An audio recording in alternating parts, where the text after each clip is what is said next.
Excellency, Mr. John Dramani Mahama, we are honored, Your Excellency, that in the course of your official visit to Zambia, you have decided to come and address this august House. May I now invite you, Your Excellency, to deliver your address. Your Excellency. I am quite familiar with the traditions of the House.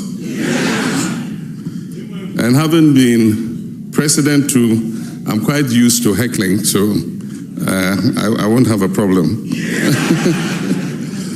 Right Honorable Speaker, honorable members of Parliament, honorable ministers of state, senior government officials, members of the diplomatic corps, distinguished ladies and gentlemen, let me acknowledge and introduce my wife seated to my left. Otherwise known as domestic commanders-in-chief.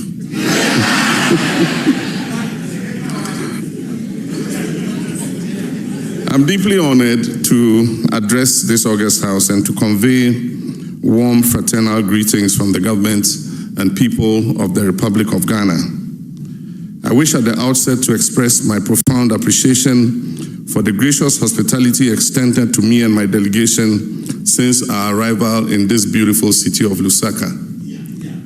This visit reaffirms the enduring bonds of friendship and solidarity between Ghana and Zambia, bonds that have been forged during the historic struggle for Africa's political emancipation under the visionary leadership of our founding fathers, Osagyefo Dr. Kwame Nkrumah and Dr. Kenneth David Kaunda. Their shared Pan-African conviction, sacrifice, and courage laid the foundations on which our two nations and indeed our continent continue to build. Ghana's historic support for Zambia's liberation struggle is well documented, and generations of Zambian freedom fighters were shaped by Pan-Africanist ideals fostered at institutions such as the Kwame Nkrumah Ideological Institute in Winneba. Today, our friendship remains grounded in mutual respect, shared democratic values, and a common aspiration for peace, development, and African dignity. Right Honorable Speaker, the responsibility of our generation is clear. That is to translate historic solidarity and political goodwill into concrete economic and social dividends for our people. Our forebears won us independence and nationhood. Now we must win the fight for economic transformation and prosperity for our people.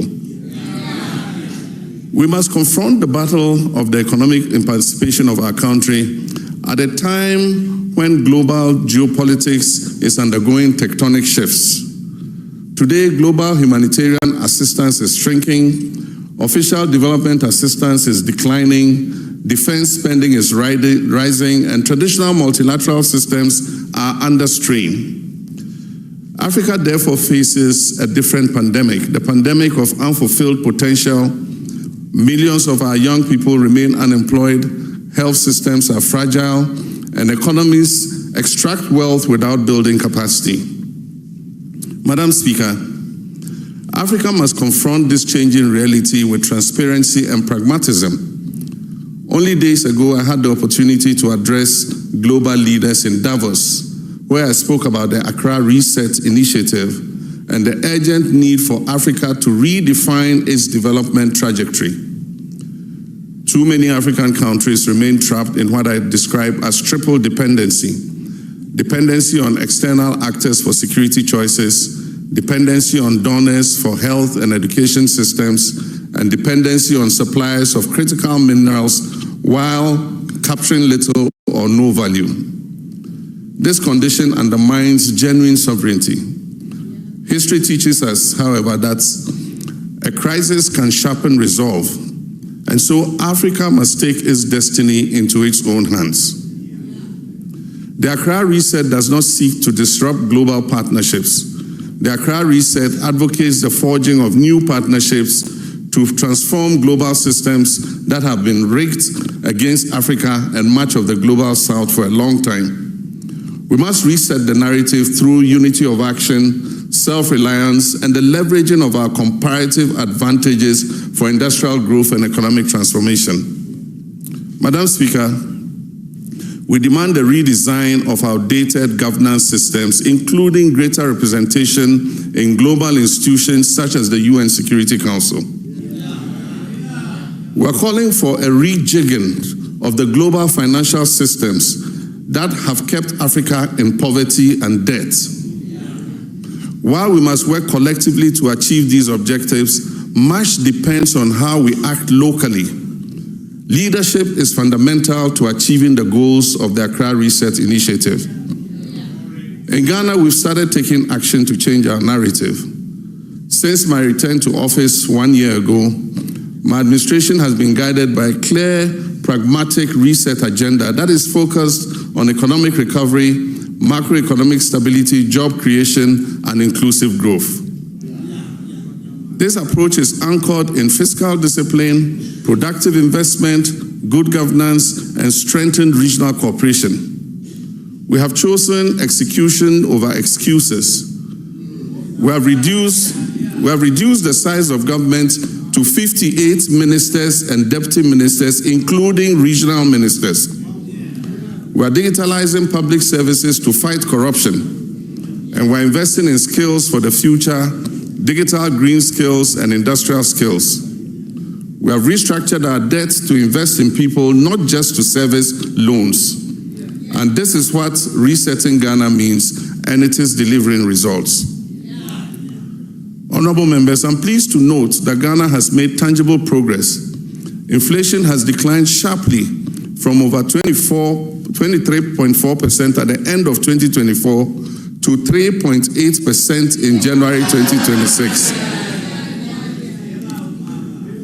Currency stability has been restored, with the Ghanaian currency appreciating by 32% and ranking among the 5 best performing currencies in 2025. We've successfully renegotiated our debt obligations on terms that safeguard our national sovereignty and ensure sustainability, and we're steadily exiting the IMF extended credit facility with dignity as partners and not as supplicants. These reforms are not merely national achievements. They contribute to regional confidence and integration. And in this regard, Zambia is a natural partner. The complementarities between our economies, notably in mining, agriculture, energy, and manufacturing, present compelling opportunities for joint ventures, value chain development, and expanded bilateral trade. Right, Honorable Speaker, to achieve economic transformation, Africa must not be ashamed to leverage its comparative advantage in its natural resource endowment. Africa must exercise greater sovereignty over its natural resources if it is to create prosperity for its people. The era where we parceled out large-scale concessions to speculators who then turned around and flipped them for huge profits must end. We have the know-how, the technology and capital are available, and indigenous companies must be encouraged to participate in the extractive and mining sectors. We must support our indigenous private sector to capture the commanding heights of our economies. In Ghana, mining and the extractive sector play a significant role in our economy. And much like Zambia and other African countries, we are the source of critical minerals like gold, bauxite, and manganese. And yet very little value is added to these minerals locally. My country is changing that narrative.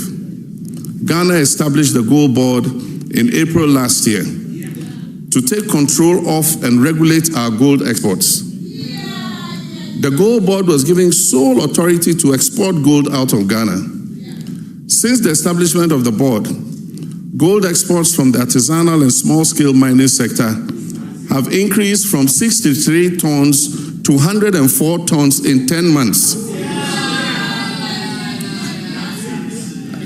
And the sweetest part of it is that this 104 tons have earned Ghana over $10 billion in forex inflows.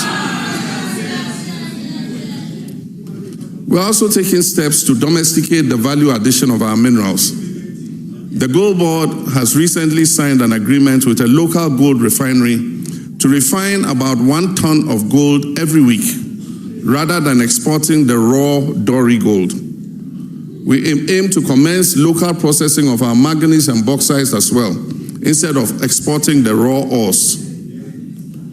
We've also replaced the flat rate royalty system for minerals with a sliding scale system from 5% to 12%, depending on the international market price of the mineral. Right Honorable Speaker, in Dubai this week, I attended the launch of the Global African Investment Summit. This initiative is led by Akin Adesina, former president of the African Development Bank, and a few collaborators who seek to find new ways to leverage the continent's natural resource endowment to raise more affordable financing to support Africa's economic transformation. This is an exciting initiative and has the potential to unlock enormous financial resources for Africa's development. As the African Union champion of African financial institutions, I'm leading advocacy for the repatriation and investment of part of Africa's huge foreign reserves in African financial institutions.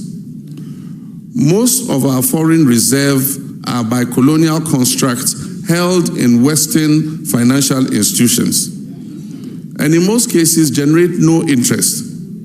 If 30% of all the foreign reserves of African countries were repatriated and invested in our own African financial institutions, such as the African Development Bank, it will create an immense pool of wealth that could drive rapid infrastructural and economic growth.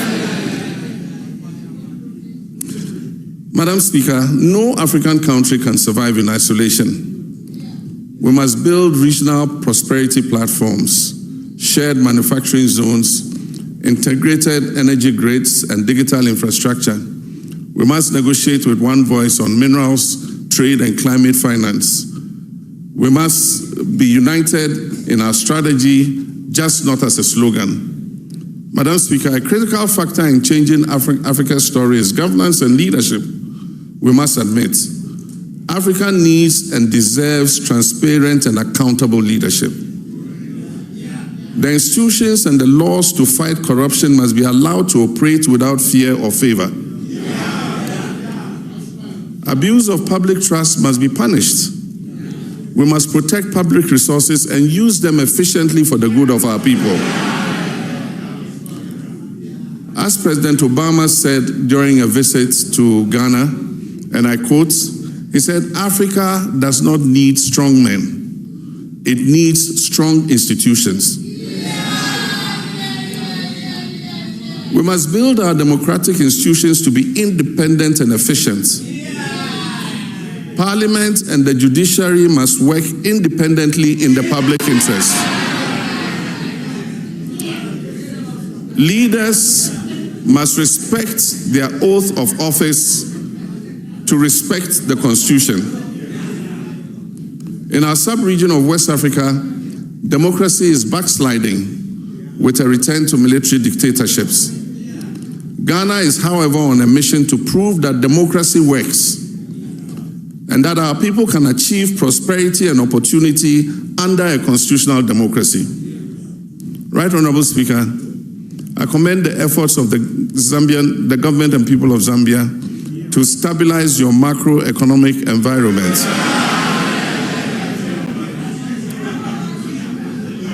The improved performance of the Zambian currency, the kwacha, and the ongoing reform agenda sends positive signals to investors and regional partners.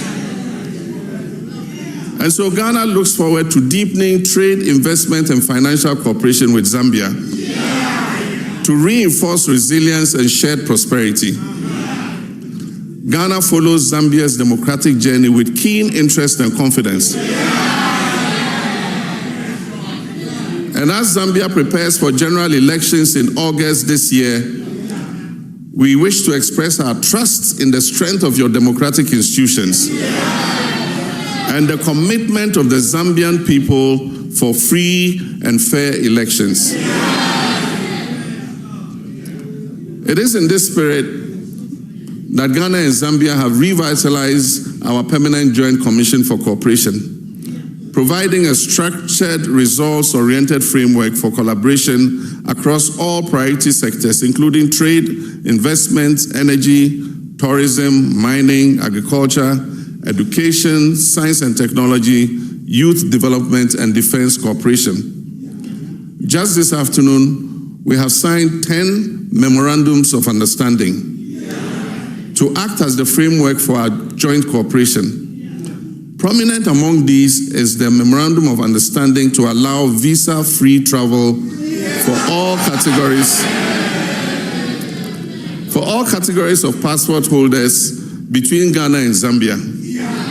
And so it means as of this afternoon, when signatures were appended, Zambians don't need a visa to go to Ghana, and vice versa. This is an important step towards the free movement of our people on the African continent. Peace and security remain indispensable foundations for sustainable development.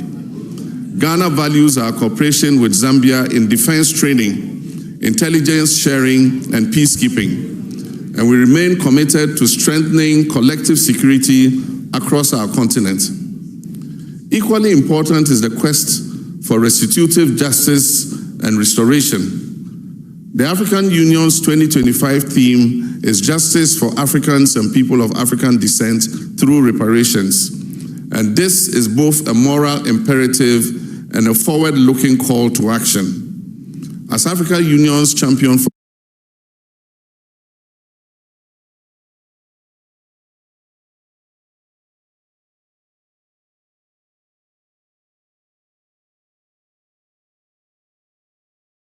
latest crime against humanity. And we will be honored to count on Zambia amongst its co-sponsors. Madam Speaker, I'm also addressing you this afternoon in my capacity as the African Union champion for gender and development. Ghana has moved beyond symbolism to action. We've elected our first female vice president and operationalized the Affirmative Action Gender Equity Act, mandating a minimum of 30% female representation in all public appointments. Our reset agenda includes establishing a women's development bank to unlock financing for female-led enterprises. But this is a continental struggle, and I urge us to advance together towards the decade of African women's financial aid and economic inclusion. When we invest in our women, we accelerate national development. Madam Speaker, the future of this world is African. The African Continental Free Trade Area offers us an unprecedented opportunity to boost intra-African trade, promote value addition, and accelerate industrialization. And so Ghana remains committed to working closely with Zambia to reduce trade barriers, to harmonize standards, and stimulate private sector partnerships. Our people are the true custodians of this partnership. The presence of Ghanaians in Zambia and Zambians in Ghana enriches both societies. Africa's democratic dividend, projected to account for 1/4 of the world's population by 2050, demands investments in skills, innovation, and representation in global governance. Right Honorable Speaker, I thank you sincerely for this invitation to address this Parliament. Ghana remains steadfast in its commitment to strengthening our cooperation with Zambia, guided by mutual respect and shared destiny. Zikomo. May God bless the Republic of Zambia. May God bless the Republic of Ghana. And may God bless Africa.